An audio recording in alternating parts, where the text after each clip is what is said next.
All right, today we have our special guest, Mr. John Baker of Baker Law Group. John's been part of this group for years and several other groups, and John's a very, very interesting attorney, and don't be afraid to call him and don't be afraid to engage him. I don't say this about many attorneys, but he's actually a really good guy, and you'll like what he has to say. What I call a common sense attorney, if you call him on an issue and he says, no, you don't need an attorney for that, do this and this and this. Right.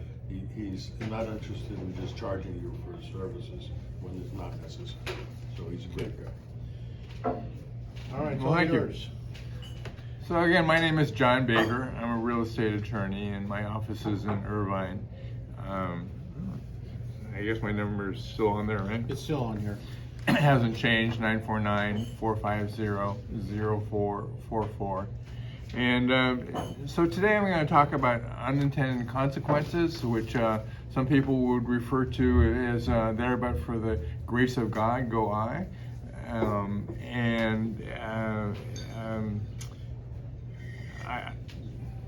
It reminds me of what someone once said, which was good judgment comes from experience, but experience comes from making bad judgments. So what I hope to do here is to help you avoid making it yourself so you can take it from there. First of all, let me say, if any of you have any questions, just tell me. If there's some issue that's going on that you have a problem with, or some issue you don't understand, let me know and we can talk about that. I have no real agenda here, but I'm going to talk until somebody interjects a question here. One problem I've seen recently is when there's no captain on the ship. So in this case, there were 4 men, and they got together and they cobbled enough money to buy a house in San Francisco. And it was an older house, it needed work. These are just the highlights here, there's not all the details, which would take me an hour. And so they were able to close on this house. They bought it, and the plan was that they were going to Airbnb it for more than 30 days. And there is a market for that, for like traveling nurses or people who are renovating their house or things like that. The problem is that there were 4 of them, and no one was in control. So they couldn't agree on anything, and so nothing got done promptly. So if you're going to get into a deal with somebody, make sure that somebody is in control, because otherwise you can end up not doing anything. So in that case, since they couldn't do anything, so that was one problem. The other problem was that they didn't have any money after they bought the house. So they had no money to renovate this property, and they had no money for the hard times. And the third problem that they had was that they had no experience as a landlord. And so what they did was that even though the previous Airbnb had given a bad comment about this renter, they took this guy anyway. Turned out to be the tenant from hell. I'm told that he was the one who stalked Elon Musk's children, if you remember hearing about that about 6 months ago. This guy is certified crazy, and so everybody else moved out of this property, and he stopped paying rent. They couldn't get him out, and so now it's in foreclosure because of all the things that I just told you. So that's one issue that you might want to think about.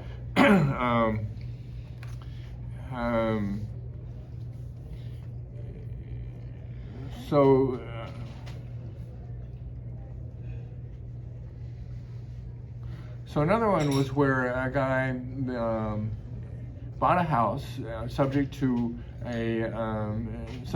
existing loan, Now, when he bought this property, he knew he bought it from somebody who was already in foreclosure. And this person, the seller, had already gone through somebody else who was supposed to get them out of foreclosure. But that didn't work, and so it was sold to this particular guy who gave me a phone call. And everything went fine. He bought this property subject to, and what that means is that he didn't pay off the existing loan. He just continued to make payments on the existing loan and somehow got it out of foreclosure.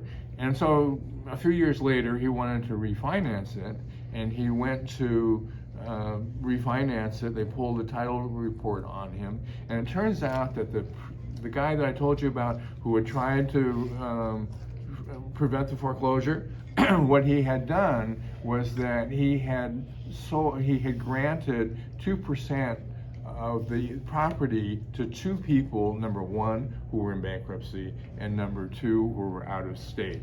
The idea back then was that would stop the foreclosure, because then they would have to go to court to get that done.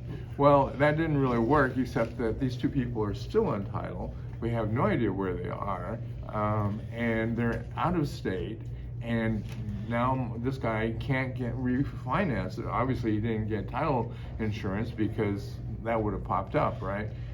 So now he can't get refinancing. The big deal that he got by buying this property back then is not going to be lost in attorney's fees trying to take these two people off the title.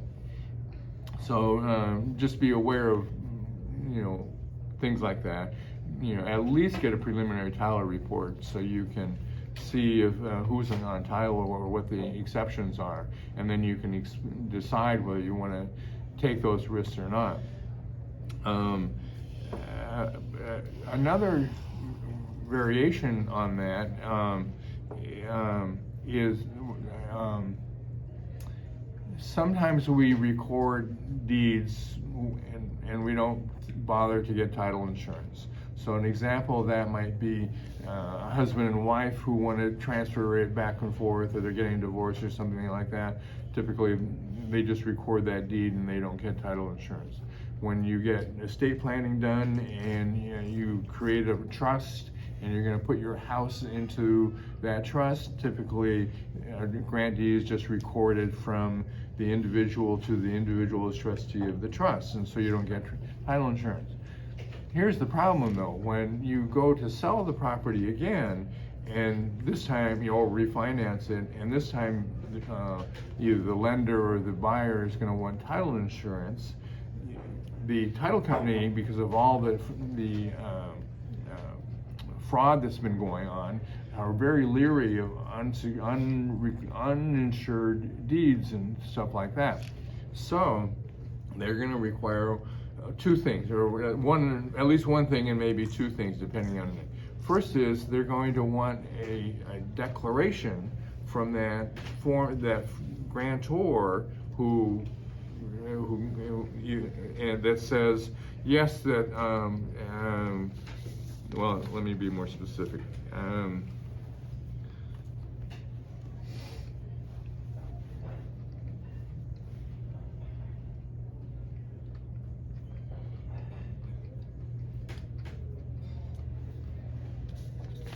So the uninsured deed declaration is going to say that that they actually intended to make that transfer there. It was unconditionally, that they were operating voluntarily and no coercion or duress, and that the seller, the grantor, has no more interest in the property, and that the title insurance company can rely on those things. So that's not a big deal unless you can't find the grantor.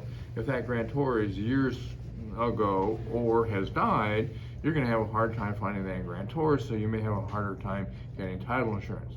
The other thing that the title company is going to want, if the grantor was a trustee of a trust, remember, then in addition, the title company is going to want a trust certification. And the trust certification says, okay, when was the trust created?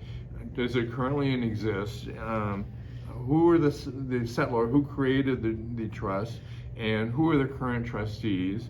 And they want to confirm that the trustee who back then had the power under that as a trustee to sell the property, and they want to know whether it's a revocable or an irrevocable trust. And lastly, they want to know that the trust hasn't been revoked, modified, or amended. Okay, if the trustee is around, then that's not a big deal. But if the trustee is not around because it happened a long time, then you're going to have a problem with title insurance. So what I do now is I include a uninsured deed declaration in the deed itself. And if it's a trust that's involved, I'll include a trust certification in the deed itself. So it's like self-serving. It takes care of the problem because it's been recorded. And the information that you're giving in either the uninsured uninsured deed declaration or the trust certification is pretty bland stuff, and you're not giving away any kind of secrets. But it should be able to help you get title insurance the next time around without having to go search down or find some grantor that may or may not still live. John? Yeah. If you had a ground lease or a lease recorded, Mm-hmm. would that necessitate having title insurance? So first of all, not many leases are recorded, right? You may have a memorandum of lease. Okay. But you could certainly put it in there too, Okay. or anything else that's recorded for that matter.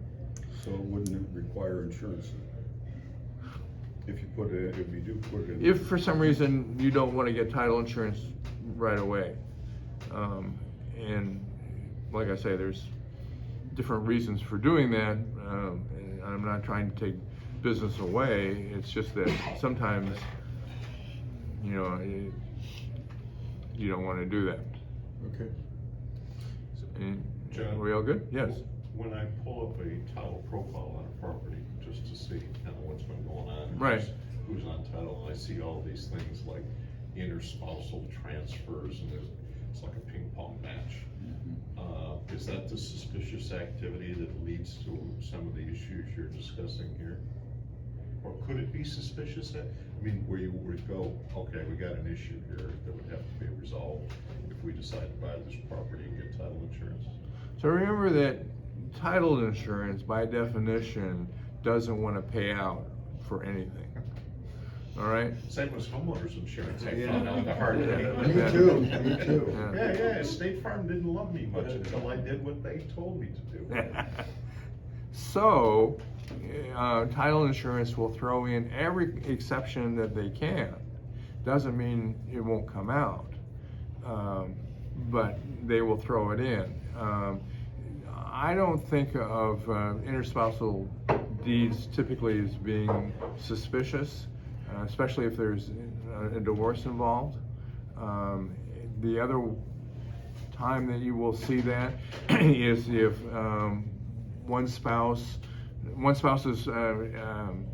has better credit than the other does, or the one that doesn't have means that you can't get refinanced. What's supposed to happen is in that situation is that one spouse comes off title, and then you record the deed of trust, and then immediately right after that you have another deed where the spouse comes back on title. Could be a quitclaim deed, right? It doesn't have to. It could be a grant deed because you know what you're doing. This is your property. It's not like the Long Island Bridge or something that you're talking about that you don't actually own. Brooklyn Bridge, yeah. So John, is this pretty much across the board with all situations, or are there some circumstances where the title companies will say, okay, well, this is just a normal transfer from parent to child, we're not going to look too hard at that? with the passing of the parent. So If it's uninsured deed, they're gonna look at it, Okay. I guess is the Okay, answer but to your are they question. gonna be particularly, I don't know, difficult in terms of hoops to jump through? You know, that if it's put in a revocable living trust, parents die, becomes irrevocable and passes down to the next generation, their children, is the title company gonna be particularly difficult about that if they hadn't gone through the process that you're suggesting? Well, in that case, so what you're saying is that the mom and dad had a trust, they died, Yep. and so it was, as an example, just more water, please. So mom and dad, and supposedly, presumably, one of the children will become the successor trustee on that. And then the successor trustee will then transfer that property to one or all of the children, right? Is that what you're talking about? Yes.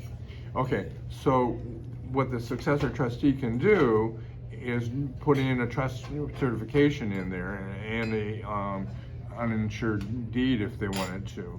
If they don't, then yes, the title company is probably going to want to make sure that that transfer was legitimate, that the trustee, the successor trustee, had the authority to do that, and intended to do it, and there was no coercion. Okay, that makes sense. Yes. If the husband and wife, let's say they're married and then that's the property in the wife's name, had something like that happen to her, and the wife, let's say dies, but the house was in her name, but she did a modification on the house. Now it transfers into What do you his- mean a modification? A modification of a loan? Of the loan. Okay, And so now it goes to the husband. right. Does the lender still honor that modification, or is he gonna kick it out? Well, the modification is going to be a written agreement, right? Right. So you need to look at that to see what it Well, says. and he has his name on it. But the agreement to modify the loan was a deal that was made with the borrower, which was the wife. Right. And now you've got it could be the husband, it could be a third party who's coming in and wants to take it basically subject to Her dying. her dying, or the modification. Right. So you need to look at the modification to figure out whether the husband is gonna have a problem or not. Well, there's no verbiage in there. I mean, it's pretty much, most of the modifications I've read, that if you transfer title is automatically void most of the time. On most modifications. But just, It's gonna come up in the future, is what I'm saying. That's what's gonna come up in the future. And then the lenders are gonna basically go against the modification because, hey, I didn't have an agreement with you. I agree with him or her. Right. Well, it may depend on how high the interest rate is. If it's a high interest rate that the wife was paying, then the bank may let it slide. Yeah, but most of the modifications were 2-3% interest rates. They were low. But at the time, everybody was doing them. You know, at 19, when the market crashed. Right. I'm curious about how this is gonna play out later. my question is, Jeff, my thought on this is if the property's in California, California's a community property state, so that spouse, still, that surviving spouse, in my mind, would still have rights to the property and the mod company can't do it. Well, the assumption that I made was that he said the wife was on title only. Yeah. And I'm assuming that there was a transfer, transmutation of the community property to her sole and separate property. And that's how she got on title only. And that's the way it should be done. And if when in a transmutation where the one, say in this case the husband says quit claims the deed to the wife, it will say I'm giving up my community property rights. Or in the instance of inheritance property, I mean, it can be sole property of the husband or the wife. I know when I had to unfortunately file bankruptcy, they tried to touch the shopping center, and I said, no, that's inheritance property, and they said, okay. Okay. That's not protected under. But it hasn't really happened yet because it's, you know, people are still living, but eventually that's gonna happen, you know, people are gonna die and they're gonna transfer title, and it's gonna be sold separate. Maybe she got married later, and then they got married, and then the husband's making the payments. I had this one time when the husband was making the payments, and she quit her job, he wasn't on title. When she died, he lost the house, he lost everything. Mm-hmm. Well, he never had anything to lose in one sense.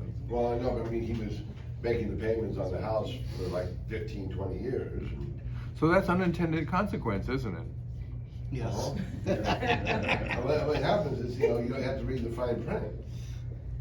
Well, experience comes from, or excuse me, good judgment comes from experience, right? Do you think you'll make that mistake again? I don't think so. I don't think so. Somewhere common sense factors in there too. Yes, but common sense comes from experience. Right. And, you know, you, like Edison said, you know, he tried 3,000 different combinations to find the right filament, and there wasn't failures, it was just experience. All right. Interesting.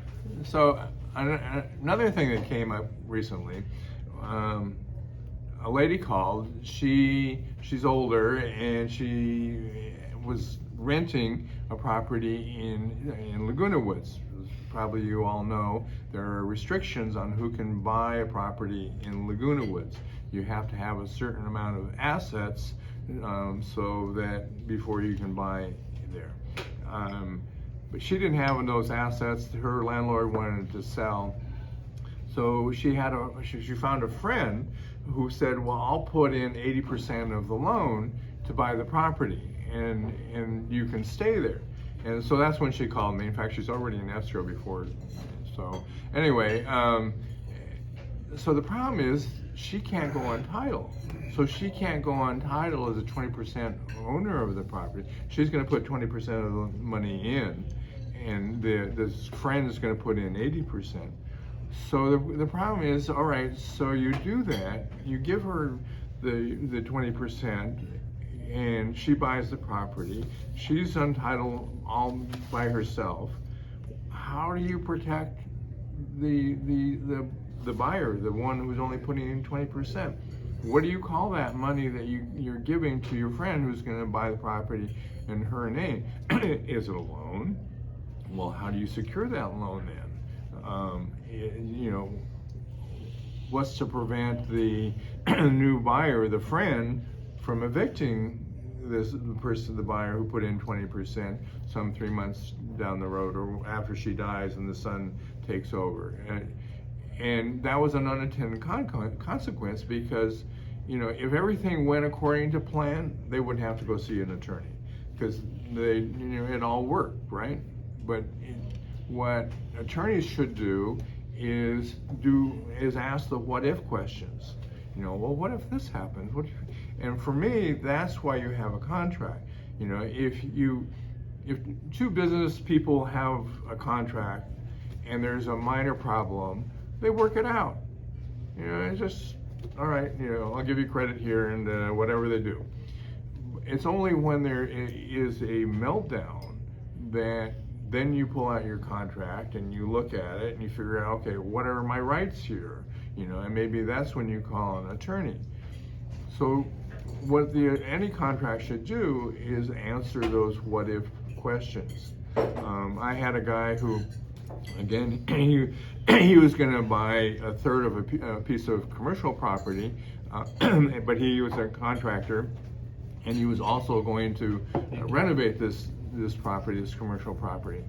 Well, you know, so what I asked him to do first was think of everything that could go wrong in this deal, write it down, and then let me know, and then we can address those issues, those risks in the contract while you're still friendly with everybody. And so that's my pitch on contracts. I also want to talk about suspended LLCs and corporations. Nowadays, you usually see LLCs owning property as opposed to corporations. it's frustrating to me because, when an LLC that's suspended tries to sell that property to a buyer, the title insurance company is going to require that the suspended LLC do everything it's needed to do to renew it, to revive it. And what that means is that the LLC, which probably doesn't have any money to begin with, because that's why they didn't pay their minimum tax, the LLC is going to have to hire a CPA or somebody to do the tax return for each year that they haven't paid. They're going to have to pay the minimum tax or whatever tax was owed for each year. They're going to have to pay interest, and then they're going to have to pay penalties. And there is no way of knowing how much that's going to be until you write the check. I had a case where the people from the outside the United States bought a house as a corporation 30 years ago, and they went to an attorney, and the attorney formed the corporation, but then the attorney never saw the buyer after that. For 30 years, they didn't pay any taxes, and they didn't pay any property taxes for that matter. And so After 5 years, they would have lost the property. they wanted to sell the property, and it's like, okay, it's going to cost $30,000 or $10,000 rather to do all the tax returns, and you don't know how much it's going to be until you can't go online. There is no computation that you can do as to how much it is, because it all depends on the franchise tax board person as to whether you get a deal or not. So the frustration for me, I took this case because the frustration for me is when there is a suspended corporation or an LLC, the penalty for that is only two things. One is that you can't file a lawsuit, and the other is you can't defend a lawsuit. Period. That's it. When you read the statute, the language looks a lot more horrific than that. But the California Supreme Court says those are the only two penalties. What does that mean? It means that a suspended LLC legally can transfer real estate to somebody else without any problems. But when I tried to persuade the title companies to issue title insurance because of that, what I just told you, they said, no, we're a private company. we can decide what we want to insure or not. So you can't get insurance from any title company that I know of, including the Fidelity sisters, if you're trying to, if an suspended LLC is trying to make that transfer. The workaround, if might be, is that, and this takes faith on the part of the buyer, is that you sell the property without title insurance, and then you file a lawsuit against the buyer for declaratory relief, just saying, I bought the property, you don't have any claim to it, and it's now mine. The property is now mine. The buyer or the seller? The seller does that, excuse me if I'm You file a missing suit against the seller. The seller files a lawsuit against the buyer. Oh, okay. Because the seller now owns it but doesn't have title insurance, right? Because that's... The buyer now owns the property. Ah, I'm a little yes, confused. yes, I got... You got it backwards. It's my... Okay, the buyer owns it, and the buyer would sue the The seller. buyer sues the seller. Oh, okay, there we go. That makes a lot more sense, doesn't it? Okay, there we go. So the buyer files a lawsuit for declaratory relief, which and just gets a judgment, which will probably go by default because the seller has no interest in doing. And now you have a judgment that says that the buyer actually owns the property. With that judgment, I think that you can then go to a title company and say, the judge has blessed this, and so therefore I want title insurance. And it should be a relatively cheap lawsuit because you don't expect the seller to actually file an answer. You take its default and you get a judgment. Wow. So It's a workaround, but it's one way to get title insurance. Wow. Same thing, you can do the same thing if you buy after foreclosure and you can't get title insurance. You can file a lawsuit against the borrower who lost the property, and you can say you don't have any rights to this property. The foreclosure was done properly, and therefore the property is really mine. And then you have a judgment, and then that protects the title insurance companies, and you can get title insurance. And again, it's a fairly cheap lawsuit. Any unintended consequences of that for the seller that's gonna have a record of being sued? Well, if they haven't paid their property taxes, Additional. Or their LLC fees or corporate. yeah, and it's the LLC that's gonna have the judgment on its record Okay. credit, but it's also already a pretty bad credit. But didn't you also say that the seller was a foreign entity or foreign person, non-US citizen? That was one example, yeah, where they didn't pay property taxes for. They could care less if they get sued. It's not gonna affect them. How did the property not get sold, for real estate taxes? How did it That's a escape great that? question. Yeah, for 5 years, if you don't pay your property taxes, it goes to up for sale, doesn't it? I do know that they had not paid their income taxes on it. And they may have paid some property taxes along the line.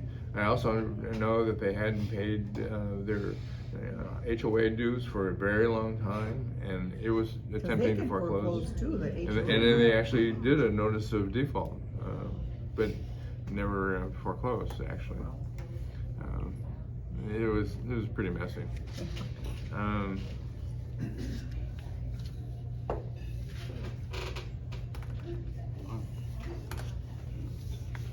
So now I just wanted to talk about some weird lawsuits.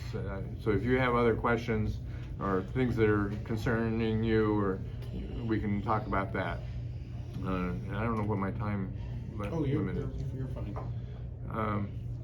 This list was actually put together by 24/7 Tempo, and they looked all over the world for these lawsuits. Some of them I thought were kind of funny. There was a businessman who sued Uber for $48 million. What happened was that he used his wife's phone to call an Uber, and then he closed it and gave it back to him.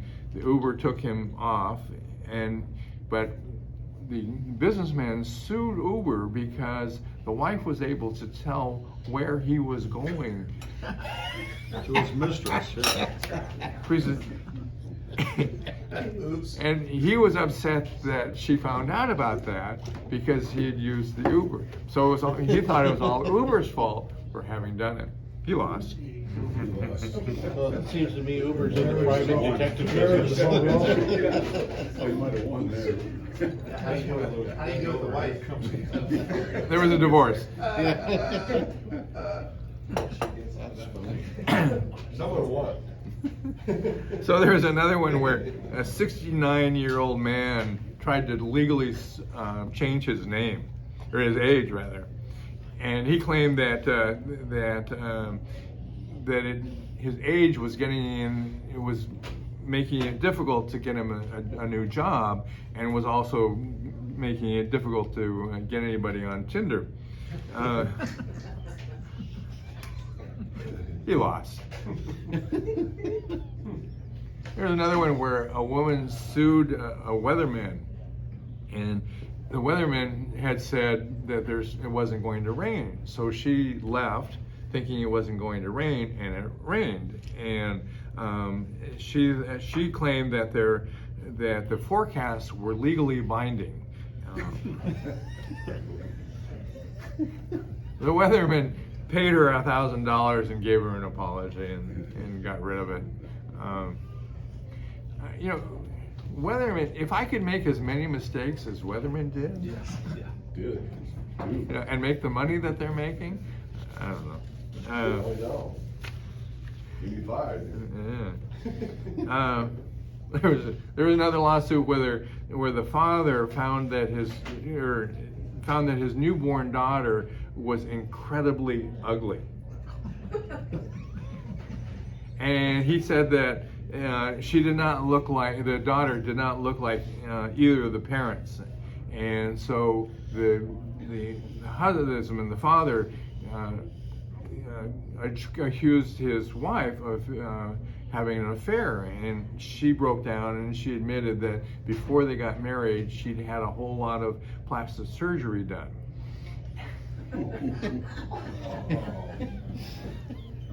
So the father sued on the premises of false pretenses. That's very likely, I read about that one. And he won, and she had to pay him $120,000.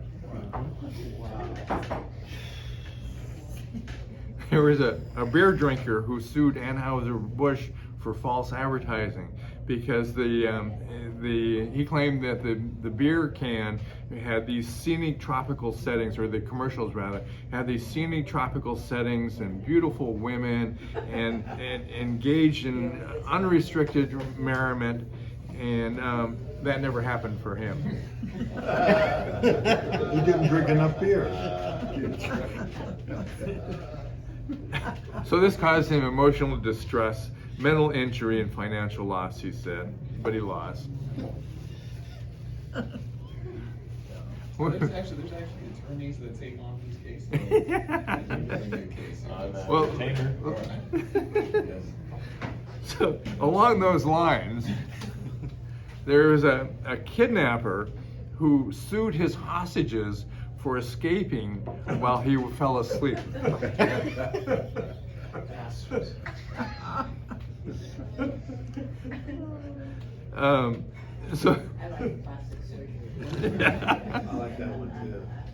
So the fugitive was facing a murder charge, and the kidnapped couple also sued the kidnapper, and so they escaped when he fell asleep. The hostages then sued the kidnapper for over $75,000 in damages. The hostages sued the kidnapper for over $75,000, and then the hostages, the kidnapper then cross-complained for breach of an oral contract. The kidnapper claimed that the hostages had agreed to hide him from the police, and this was legally binding oral agreement. And this case was dismissed. Something about duress. Wow. So anyway. Can I ask you a couple of? Please. I have had a dispute with the City of Anaheim Public Utilities because as a property manager, when I pay bills, if I get a bill that's due on the 31st of the month, I will mail it on the 21st, but the check is dated the 31st when it's due. City of Anaheim does not allow that. They said you can't post date a check. And I've been told before that as long as your check is within the period when the bill is due, it's legally binding. That used to be the law. That used to be the law. When I was in law school, that's what it was. And in fact, a post-dated check was considered to be a promissory note because you're promising to pay the amount in the future. Well, then computers came in, and we have all these different way of processing checks than we did before. And there was no way for the banks to be able to flag a post-dated check and say, okay, well, we can't, we should send this one back because it's post-dated. So they changed the law, and you can post-date it a year from now, and it ain't gonna make a difference if you deliver it to the payee. So why, if I get a rent check from a client that's due on the 1st of the month, and I receive it on the 25th, and I go to deposit it, my bank kicks it back saying, no, you can't deposit it until the 1st of the month. See, that's. So your tenant gives you a check on the 25th, payable on the 1st? First, his rent due on the 1st of the month, and it's dated, September 1st, and I deposit it on August 25th. And the bank kicks it back to me, says, no, you can't deposit that before the date on the check. It's the I have no explanation. Same thing. Except you have an antiquated bank maybe. Yeah. And the other question I have for you as a property manager, I have a client that says, I want you to lease a space for me, and it's a 3-year lease. And I tell the prospective tenant, I gotta get these teeth out, prospective tenant that it's a 3-year lease, and the tenant says, well, what if after a year my business is not successful? And I say to him, a lease is a contract, and a contract says you're gonna be here we'll provide the space for 3 years, and you pay us rent for 3 years. Now, is that true or not? The lease is a contract. Lease is a contract, Okay. you're right. But if they breach their lease and they move out, then you have a duty to find a new tenant. And if you try and sit on your Right. hand and do nothing, you can't collect But for if the 3 years. You show an earnest effort to get a new tenant in there, and another year goes by, are they responsible for that year's rent? Yeah, you're correct there. Okay. But that's assuming that you're looking for a new one. You have to mitigate your damages. So it may Right. be that you have to take a tenant who's gonna pay less than what the original lease was for. Okay. And then you can sue for the difference. But you can't just not rent it because you can't find a new tenant who will pay the same amount or more. But, okay, so you put a new tenant in at maybe a lower rent. Right. You can sue for that year it took you to find that tenant. Correct. Plus the difference in rent for the year Yes. the last year of the, okay. We're speaking theoretically, right? Yes, I have a question. She first. If your gardener, my gardener last week, he got cut with some kind of a glass, mowing my yard, and he cut through Glass the in nail. your yard, you said? My yard, Mhm. and he cut through the nail on 2 fingers. Am I personally liable for that, or how does that work? Yeah. He hasn't, I've had him for 25 years. Gardeners typically don't have workers' comp insurance. And Well, they're not licensed no, but contractors. because it's an independent contractor, that's why. And they're not licensed contractors, and they don't have workers' comp, so It's they, been. Well, but theoretically, no, they can sue you. no, but if you're a sole proprietor, you don't have people working with you, you don't need to get workers' comp, right? These days. Depending on what construction industry trades, you're in, they're, I mean, if you're, trying to shove that down their throats as a legal requirement. Oh, really? Yeah. if you're, No, I didn't know that. if you're a carpenter, if you're working on a roof of something, and, I mean, sole proprietor, you would probably, your insurance, to try and get insurance for yourself, they probably would say you'd need workers' comp insurance. Because you're in a dangerous, profession. Well, If you're pushing a pencil like a property manager, I'm not Mr. Fix-It. When So- something goes wrong, I hire a plumber or electrician or whatever. so I'm not an insurance, that's not my forte, so I'm not aware of it. Okay. So being a former But- insurance adjuster, read your policy, because there's generally a clause in every homeowner's policy for bringing casual labor on your property to fix something or something if they get hurt. There's usually something in your homeowner's policy that covers or limits what they could be, make a claim against your insurance policy. Okay, because I was gonna call him today to see how he's doing, so. Oh, you can. But doesn't that also have to depend on how much you pay this person? If it's over a certain amount, they're supposed to, No. They're supposed to have a. If you hire a large contracting firm to do a deal, then your insurance company will tell your homeowner's policy says we go after their insurance first, then you subrogate to their insurance. But if it's casual labor, your homeowner's policy usually has something in there to cover an injury of an individual with casual labor. But that's only, Most but, vendors- wait. But that's only if the homeowner is liable. Correct. So going back to her situation, if it's a gardener whose job is to be in the dirt all the time, and you didn't hide that piece of I glass, didn't know how it got there. I never even Right. went back to the. then you might not be liable because there's no, it's not like you set up a Yeah. dangerous Or you're situation. negligent or something. Question, in California, aren't all vendors required to have insurance, liability insurance? Regardless of whether a sole proprietorship, an LLC, a corporation? But this is Then- my personal house though. 'Cause I've dealt with vendors for a long time. And I hadn't been a vendor, right? Well, Well, you're supposed to ask for their insurance policy before they walk onto your property. there's a That's what I'm difference between a saying. gardener and a landscaper. Because if I hired a gardener for my shopping center, Anybody who's walked on their property to do Somebody a was hurt, service, they'd just sue in us. California is. Landscaper is has put in that insurance. vendor category. You know, even if it's the kid next door. Well, my gardener doesn't talk or he can't hear. Do you know the kid, do you know the kid in California now works more than one day out of the year? He's gotta file taxes for it. Oh, wow. Yeah, I mean, I had a lot of friends that did that when I was a kid, 12 years old, mowing lawns up and down that street.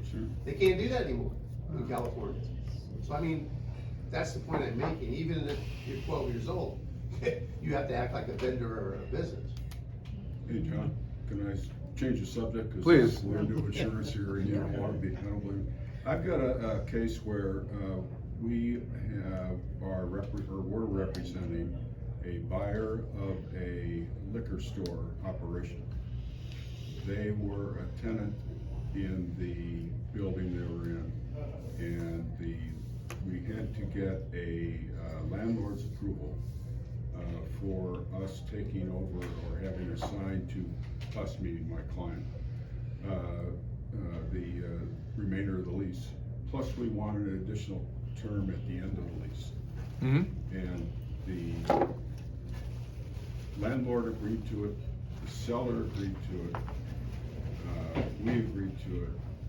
The assignment was signed and, by all parties and put into place, Including the extra term? including the extra term, but down the road, a few weeks, the deal went south for buying the liquor store, which was the original reason for doing all this stuff. Who's responsible for, who at that point would have the rights relative to the lease of the liquor store? Would it revert back to the liquor store tenant? Or would it in effect be in the hands of the buyer because he's in effect assigned that, taken that assignment as of the 1st of August, say. So why did it go south? Let's just say that the language barrier was incredible, and so I can't tell you all that happened. It was two Egyptian guys, one was the buyer, one was the seller, and they finally decided they didn't like each other. That's it. That's the only reason. We were ready to go, and we were late on getting the documents to the ABC. So they decided at the last minute they were gonna pull out because Who's they? the seller, Oh, was gonna pull out because we decided, or we were late in getting the documents to the ABC. but you were representing the buyer. That's, yeah, right, exactly. so escrow never closed. Huh? No, it wasn't closed yet. We weren't closed. We were close to closing, Right. because we finally got the documents to the ABC. It was probably subject to ABC approval. Exactly, yeah. But what was subject to also is to getting documents to the ABC in a certain period of time. And that was the seller's fault. That was the buyer's Oh, fault. you said seller before. Okay, Okay, then, buyer's fault. When you put a document like a deed or this assignment that was signed by everybody in escrow, it's conditional. It's not a delivery of that to the other side. so for instance, if you put a deed in escrow, it's a little bit cleaner. Even though you've signed the deed and it's in escrow, it hasn't been delivered to the buyer. So the buyer doesn't have title to the property until that deed is actually recorded, and which would be the delivery to the buyer. So your assignment, even though it was signed by everybody, was in escrow, I am assuming. But the escrow was only on the store, not on the real property. It's the sale of the store operation. Yeah, but you were negotiating the lease for him to take, expanding the lease, which is the number one asset, right? Exactly, yeah, we, So that's why you were we're doing it ahead of negotiating the time. lease with the, we involved the, owner of the property, who is the landlord, and the seller of the liquor store, and we were the buyer of the liquor store operation, not the real property. So we were assigning, getting the seller of the liquor store's lease assigned to our client. Selling the business. Selling the business, right? So where was this requirement written that the documents had to be sent to the ABC by a certain date? In the RPA. The purchase agreement? Purchase agreement, sorry. To buy what? To get Buy the the liquor business. license transferred to the buyer As part of the purchase. as part of the No, purchase. the purchase agreement wasn't just the purchase of the ABC license, was it? Wasn't it a purchase also the The liquor store? The contents. Right. The business So, and the lease. and the lease, assuming the lease.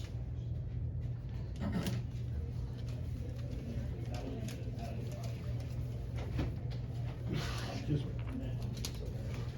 And it was just, so there's no dispute between the buyer and the seller, just with the landlord, right? The landlord's the one who killed it? No, landlord was doing the bidding of the buyer and the seller. He said it was the disagreement between the two Egyptians, the All right. seller and the buyer. Okay. Right. It was actually buyer's breach. Yeah, Actually, what? Buyer's breach. Buyer's of breach. the purchase Yeah. agreement. That's true. So- Now the question is- But the assignment had already been signed by all parties. But the buyer Yeah. breached the purchase agreement. Yeah. but see even though the buyer breached, and even though there might have been time is of the essence, a typical time of the essence in the purchase agreement, if you don't explain why it's time is of the essence, or a real reason that the time is, then the courts will typically give you a little extra time, especially since he did finally submit them to ABC. Yeah. Okay, and also, the landlord, the owner of the property, wants the buyer to sign an estoppel, because the buyer holds the assignment at this time. There's no clear wording in the RPA or the addendum relative to the assignment that says subject to close escrow. And there was no escrow per se of the. The escrow was terminated. It was opened. No, but was the escrow? You said the escrow was just for the purchase of the. Business. No, I thought it was just for the ABC license. No. It was all part of it. ABC was all part of it. Oh, well then the. And so the assignment wasn't submitted to escrow? Assignment was submitted to escrow. Well then, all right, then I go back to what I said to begin. When you put a document into escrow, there's not a delivery to the other side. It's conditional. Conditional upon close? Yeah. Well, but what, the problem with that statement is, in my mind, is that the other side signed the assignment as well. Right. So everybody that signed, so they had received notice of the assignment. So the best way to think of it, in my mind, in my opinion, is think of the assignment as having two different parts. One is signed by the seller and one is signed by the buyer. In fact, you don't really need in an assignment, you really don't need the buyer. So there's three parts of it actually. One is that the seller is assigning the property or the lease to the other one. Correct. Okay. The other agreement is that, and this is for the landlord's benefit, that the buyer is willing to be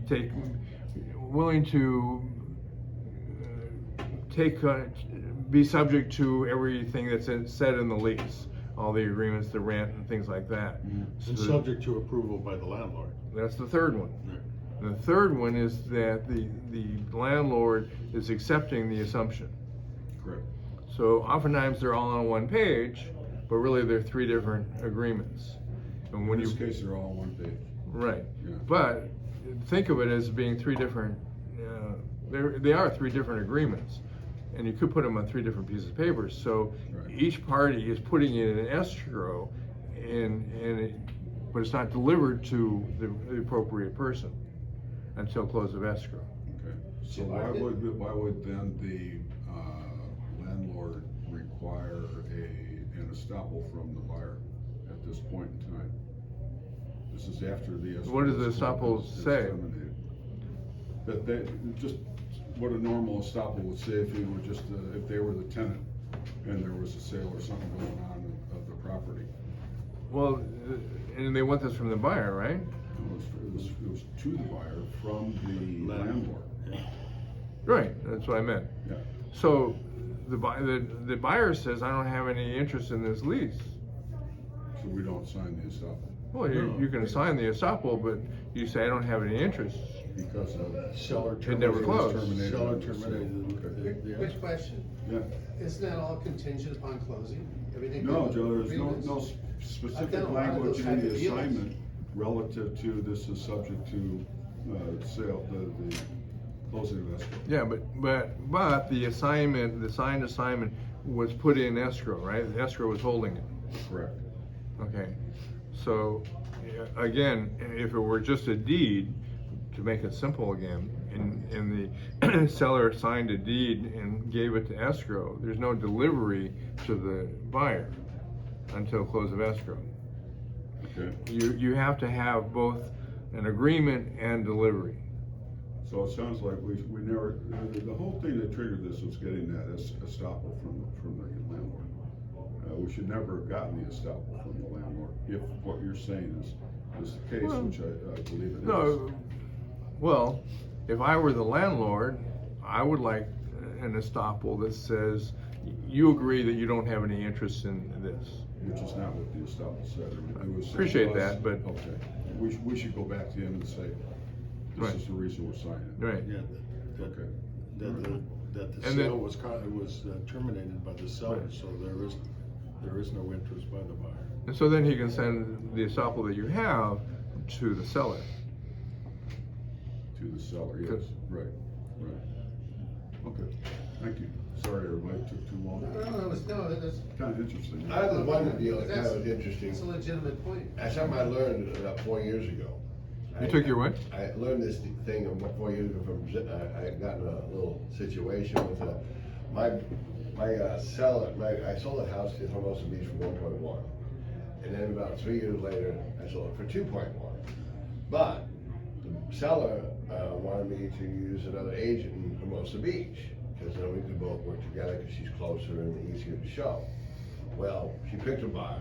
Buyer went into escrow saying, hey, I want a 3-month option to buy, but I want to rent for 3 months with option to buy. Well, I told my client, I said we should use our escrow company, but he said, well, she's, a Christian woman, and she's a, very good woman, and we're gonna have, she has a friend that has an escrow company, she's gonna give us a free escrow, a really discount on the escrow. And I don't know if it's a good idea. Well, anyways, what happened was, to make a long story short, escrow closed. And they sent me the closing statement. It was a 1031 exchange. And when they gave me the closing statement, it was $350,000 short. They sent me a note for $350,000. The promissory note? No, just a note that they made up in escrow. And my client didn't sign anything. They committed complete fraud. But, so I found out they committed complete fraud. They took $350,000 from my client. Boom, gone. So what happened was, my client got all upset. He goes, I'm going to the police. I've been robbed. I go, well, no, you haven't been robbed. You've been basically taken advantage by the escrow company. The escrow company committed fraud. So I said, what are you gonna do? He said, well, I called Steve Zipperman, right? And so Zipperman, I said, so obviously he went and, we went filed a lawsuit against, the escrow company, the buyer, the title company, because the title company, I told them not to close escrow until we have all the money. The title company still closed escrow until transferred the funds, we sued the title company. We also sued the buyer, obviously. And so what happened was, I found out that basically, even though a person commits fraud, you still have to prove it in court. And you still have to spend $30,000, $40,000, $50,000 to take them to jail. I didn't know that you had to spend $20,000, $50,000 just to get them into jail. That might be kind of cheap. And that might be cheap. And so my client said, well, I'm not gonna spend 50 grand to throw them in jail. I'll negotiate a settlement.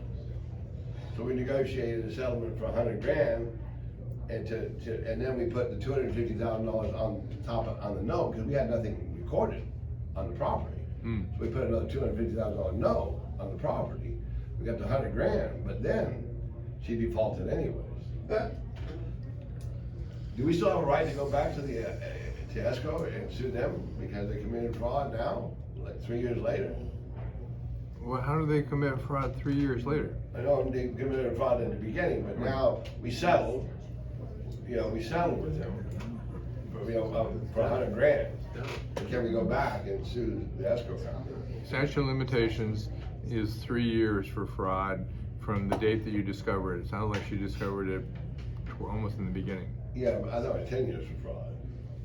10 years for 3 fraud. years. 3. It's only 3? Yes. You should have reported it to the Department of Corporations. That's Yeah. who regulates escrow companies. Yeah, well, there's a bunch of people. Did you say Department of Corporations? Yes. Well, yeah, it's now called, what is it? Business Department- oversight. No, that was the next one. Yeah. There's a new one, which is, Department of Financial. Irregularities. Something like the financial incentives and regulation. This innovation. Department of Innovation, Financial Innovation and Restrictions or something like that. So they're being innovative by committing the fraud. So, That would so I was be- talking to one of the attorneys in that department. I said, I've never used innovation and restriction in the same sentence, Wow. Chip had a really good question, you don't have to apologize like that. When you're in a biz op escrow, the number one asset is the lease.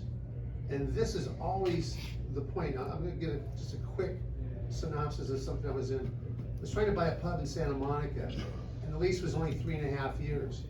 The pub was $750,000, but it was netting $500,000 a year, right? So, nice business, but the lease sucked. So I'm actually offering the landlord $100,000 to spread the lease out.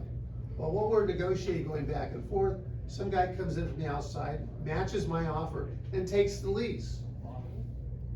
So I'm trying to do the right thing because I'm trying to negotiate the lease. Now, he's got the deal, right?